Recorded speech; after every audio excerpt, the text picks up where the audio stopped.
BTV. Being with you. The community channel. For more, subscribe our YouTube channel. Visit our website www.btv.in, like our Facebook page. BTV Malayalam. മൂത്രതടസ്സം നേരിട്ടാൽ എന്തു ചെയ്യണം? വേനൽ ചൂട് കഠിനമാകുന്നതോടുകൂടി കണ്ടുവരുന്ന ഒരു രോഗമാണ് മൂത്രതടസ്സം. മൂത്രം പോകാൻ നേരിടുന്ന പ്രയാസം മൂലം വേദനയോ മറ്റു അസ്വസ്ഥതകളോ ഉണ്ടാകാം. അതിന് വെള്ളം നന്നായി കുടിക്കുക എന്നത് ഒരു പരിധിവരെ മാറിക്കിട്ടാൻ കാരണമാകും. അശോകത്തിന്റെ വിത്ത് പൊടിച്ച് കരിക്കിൻ വെള്ളത്തിൽ ചേർത്ത് ദിവസവും 3 നേരം കുടിക്കുക. അയമോദകം വറുത്തു പൊടിച്ച് ഇളം നീരിൽ കുടിച്ചാൽ മൂത്രതടസ്സം മാറിക്കിട്ടുന്നതാണ്.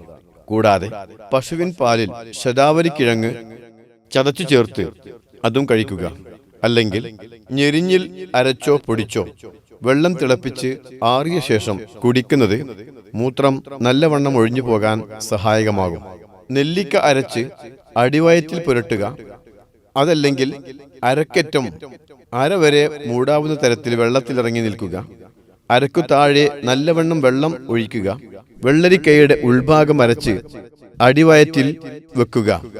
ചെറുള കഷായം വെച്ച് കുടിക്കുകയോ ശതാവരിക്കിഴങ്ങ് കഴുകിയരച്ച് തിളപ്പിച്ച് കുറുക്കി പഞ്ചസാര ചേർത്ത് കഴിക്കുക എന്നിങ്ങനെയുള്ള ഒറ്റമൂലികളിലൂടെ മൂത്രതടസ്സത്തെയും മൂത്രക്കടച്ചിലിനെ മാറ്റാൻ കഴിയുന്നതാണ്.